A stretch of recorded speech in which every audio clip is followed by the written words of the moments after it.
In the world of drug cartels, some kids become more than just pawns. They have been caught in a web of danger and violence, leading lives far beyond their ages. From Rosalio Reyta, a skilled hitman who was sentenced to 70 years in prison for his crimes, to Maria Celeste Mendoza, a quiet 16-year-old hitwoman arrested after a deadly shootout with police, here are 15 dreaded underage individuals who either ended up within the confines of the prison or met their untimely demise. Gabriel Cardona.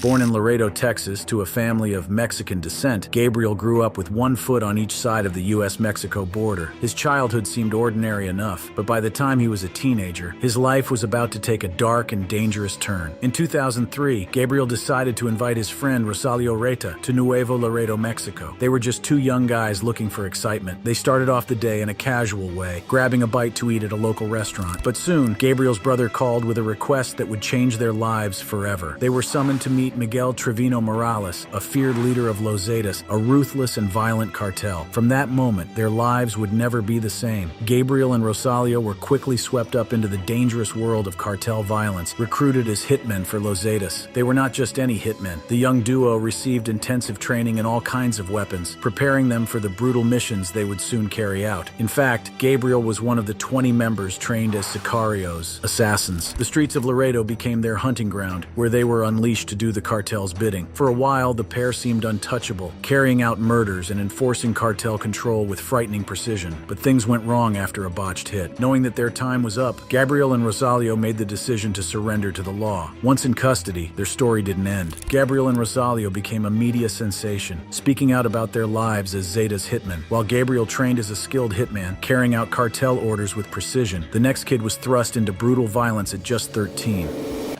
Rosalio Reyta.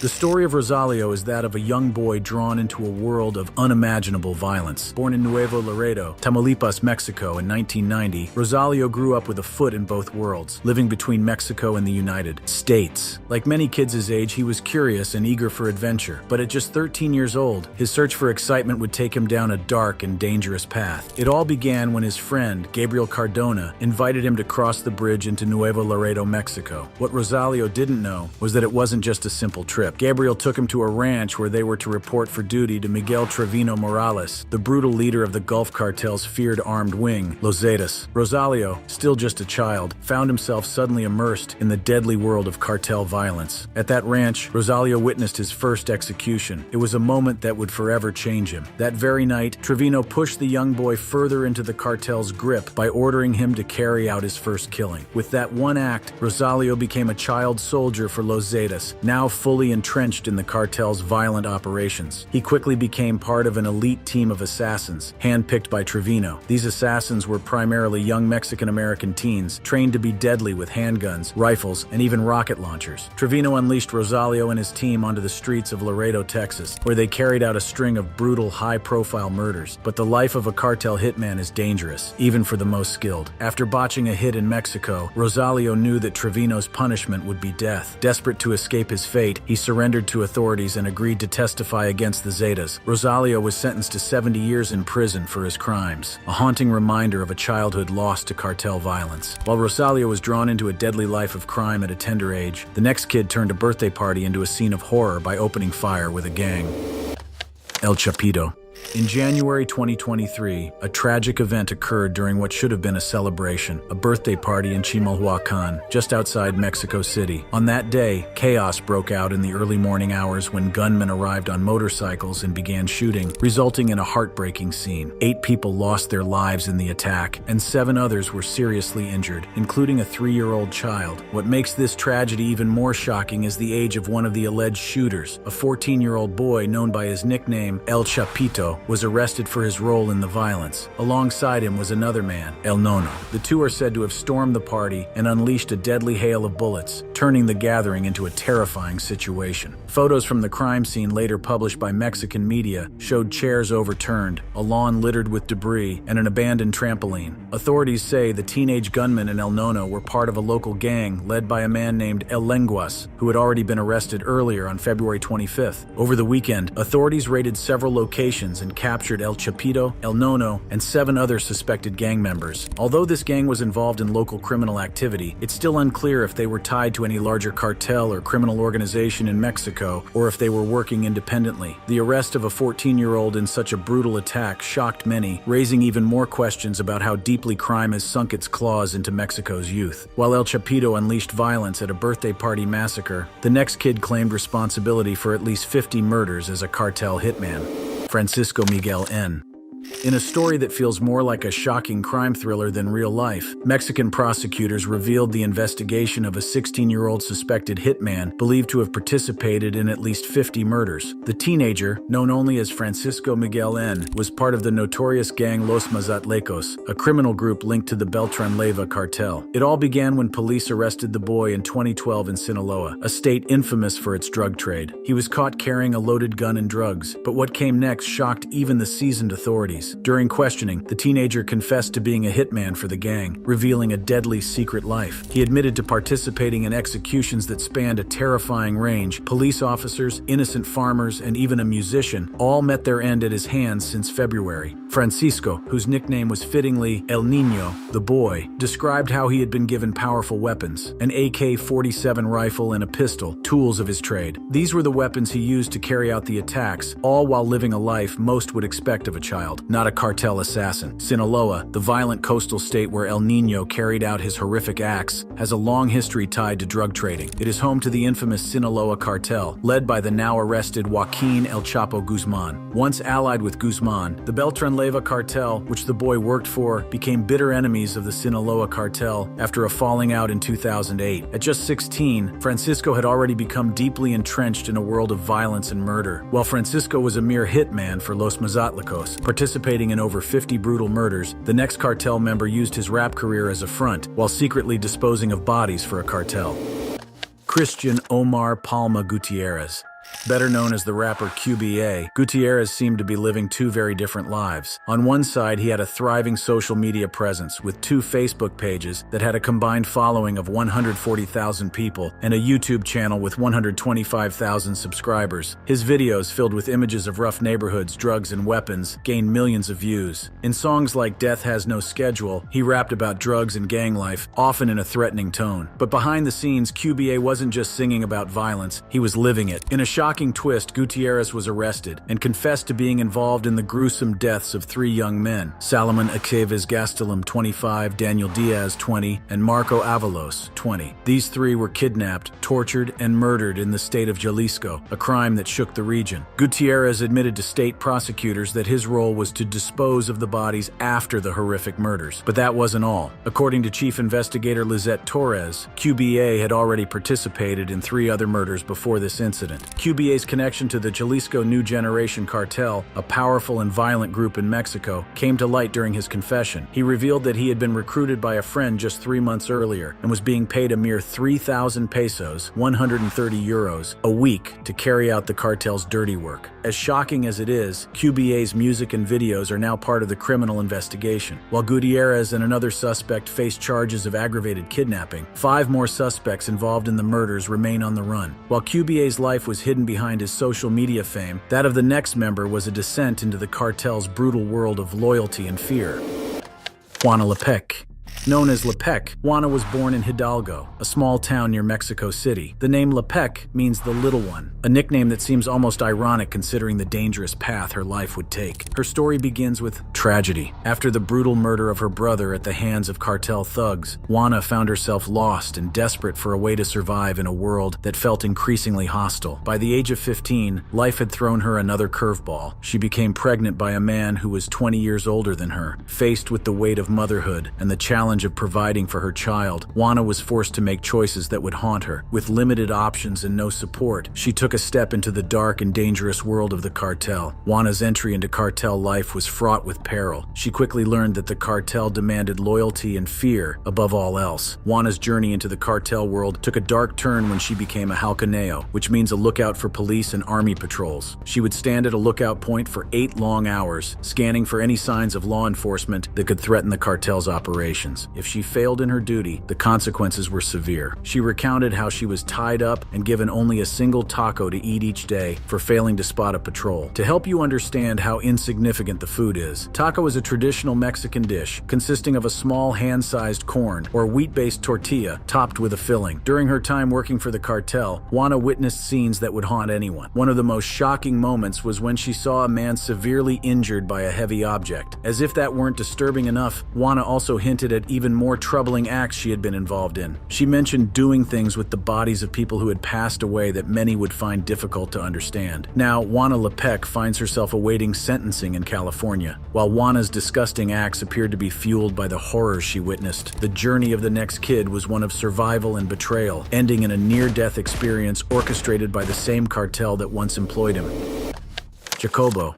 He grew up in the tough streets of Jalisco, Mexico, a place infamous for the Jalisco New Generation drug cartel. School was never his thing, and he had a rough childhood filled with mistreatment. There's a haunting memory he can't shake. His mother holding his hands over an open flame after he allegedly pushed a classmate. He insists he didn't do it, but that moment etched a painful scar on his life. Jacobo's life took a dark turn when he was just 12 years old. He recalled how some people went around looking for kids who were out on the streets and need money. That's how he became what he calls a hired killer. His recruitment into the cartel was swift. A neighbor approached him with a tempting question. They asked him if he wanted to earn money. With his family struggling to make ends meet, Jacobo couldn't say no. The $1,500 he earned felt like a fortune at the time, but it vanished quickly. Soon he found himself caught in a vicious cycle, using meth to numb the haunting memories of his violent actions. As Jacobo got more involved in this dangerous world, he became more cold-hearted. By his mid-teens, he was harming rival cartel members to get information and ending their lives.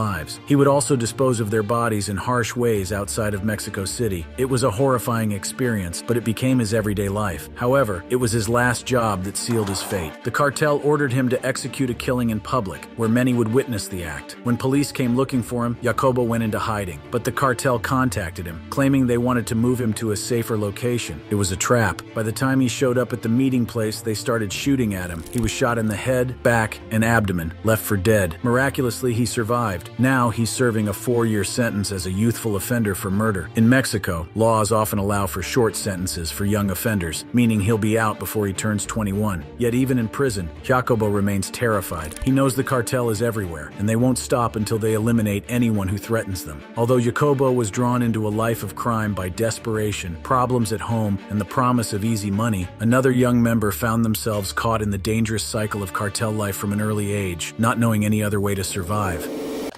Orlando.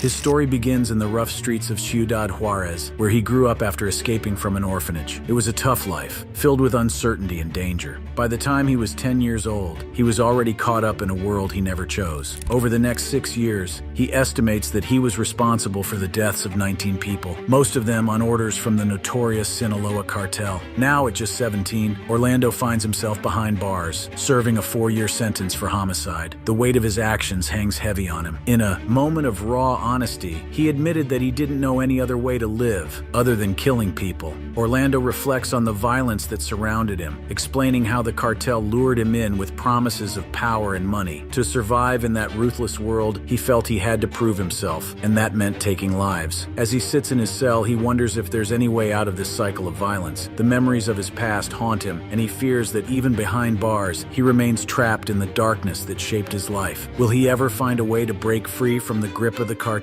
Orlando was pulled into the cartel's world by circumstances, fighting to survive in a life he never chose, but the next kid willingly stepped into the same darkness, chasing the attraction of power and wealth like his father before him.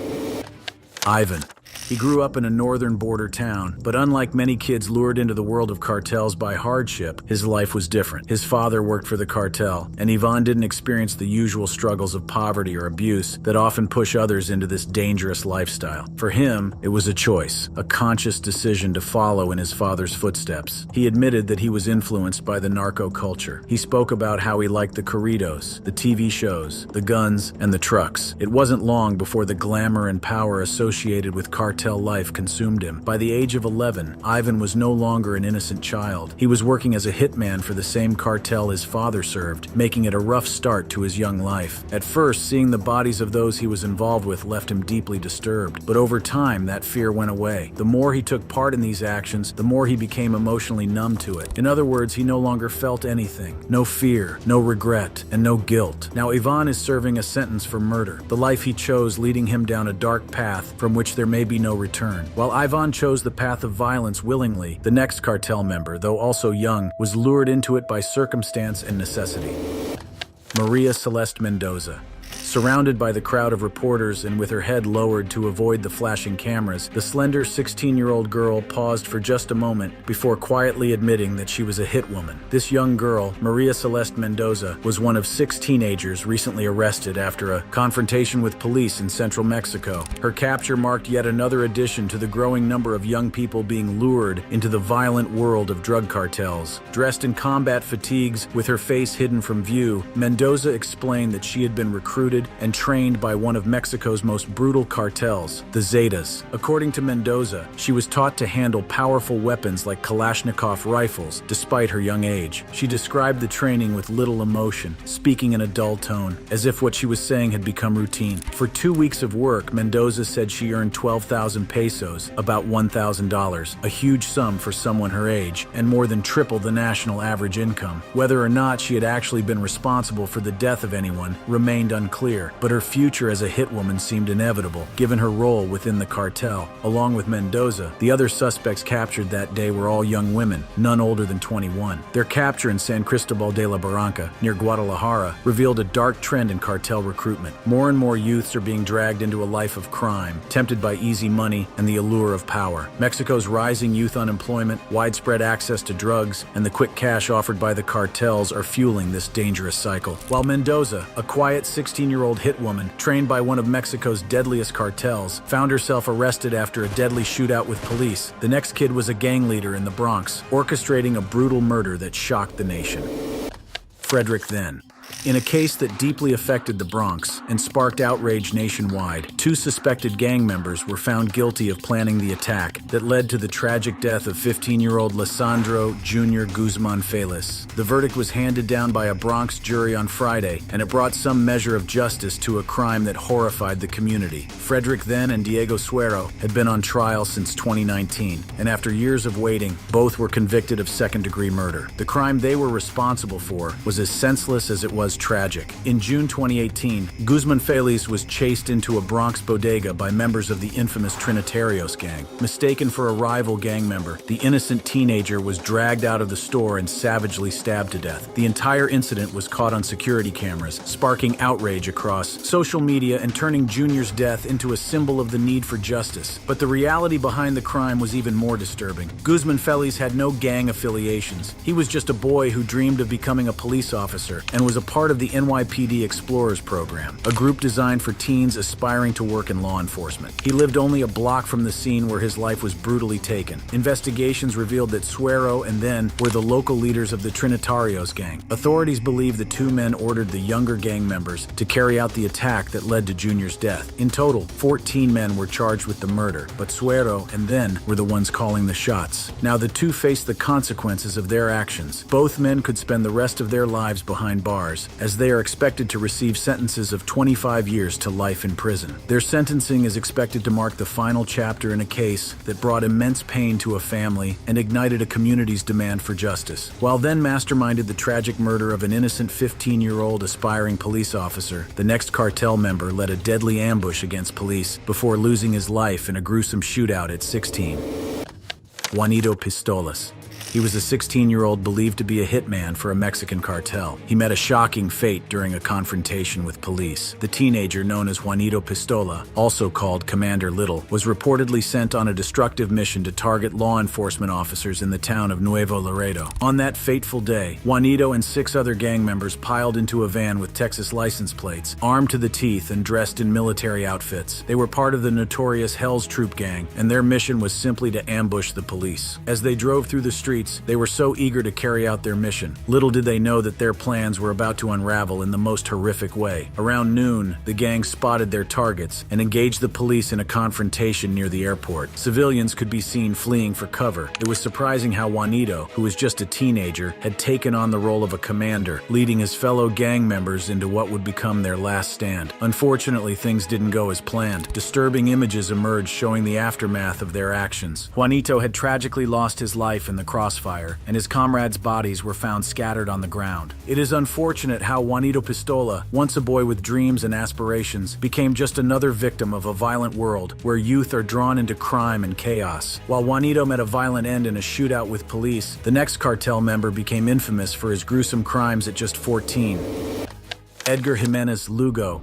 Pictured here is Edgar Jimenez Lugo while he was presented to the media soon after being captured in Mexico on December 3, 2010. A 14-year-old U.S. citizen, he was found guilty of homicide and sentenced to 3 years in prison, the maximum sentence for minors. Edgar Jimenez Lugo, born in San Diego, was accused of being a hitman for the notorious Beltran Leyva brothers drug cartel operating in Morelos State, just outside Mexico City. The story took a dark turn when the Attorney General's office in Morelos revealed that a local juvenile court convicted him of several heinous crimes. Among these were the tragic deaths of 4 people, whose bodies were found hanging from a bridge last August. Edgar's downfall began in 2010 when he was caught trying to board a plane in Cuernavaca, heading for the border city of Tijuana. Accompanying him were 2 of his sisters, one of whom was rumored to be romantically involved with a high-ranking member of the cartel. The boy first gained attention in November when reports surfaced about his involvement in violent crimes, including killings. Over time, he was charged with 4 murders and 3 kidnappings. According to the Mexican daily newspaper La Razón, Edgar was reportedly paid $3,000 for each killing, a staggering sum for someone so young. Edgar and his sisters had dreams of crossing into San Diego, where they had relatives waiting, but fate had other plans. Once arrested, he confessed to killing at least 7 people, stating that he was under the influence of drugs supplied by a cartel leader at the time of the murders. While Edgar was found guilty of brutal killings, earning him a 3-year prison sentence, the next individual faced a tragic end that left many questioning whether she was a victim of her dangerous associations or simply a misunderstood influencer. Claudia Ochoa Felix. Born in 1987, Claudia Ochoa Felix was a vibrant social media personality who captured the attention of many online. She was known for her glamorous lifestyle, but in 2014, rumors began swirling about her connection to the dangerous world of organized crime. People started to whisper that she was a high-ranking leader of Los Antrax, an enforcement group linked to the notorious Sinaloa cartel. This group was known for its ruthless methods and violent tactics. These rumors intensified after the arrest of Jose Rodrigo Arachiga Gamboa, also known as Chino Antrax, the former leader of the gang. While many speculated about Claudia's involvement in this dangerous underworld, she consistently denied any connections to crime, insisting that she was just a regular social media influencer. However, her life took a tragic turn on September 14, 2019, when she was found dead in her home in Culiacan. The circumstances surrounding her death were mysterious and alarming. Reports indicated that she died from apparent pulmonary aspiration caused by a drug overdose. The night before, she had been spotted leaving a party with an unidentified man. After she failed to respond the next morning, the man raised the alarm, but it was too late. She was pronounced dead at the scene. As news of her passing spread, rumors ignited online, suggesting that she might have been murdered because of her rumored ties to Los Antrax and the Sinaloa cartel. Fans of Claudia claimed she had connections to celebrity culture, asserting that she was once a crush of the rapper Drake. They claimed the two followed each other on social media and exchanged messages. When Claudia passed away, both she and Drake began trending on Twitter, sparking further intrigue and speculation. While Claudia was a glamorous social media personality, rumored to be linked to the violent world of organized crime, the next cartel member was a 17-year-old smuggler who risked everything for cash to help desperate migrants cross the border. Jose.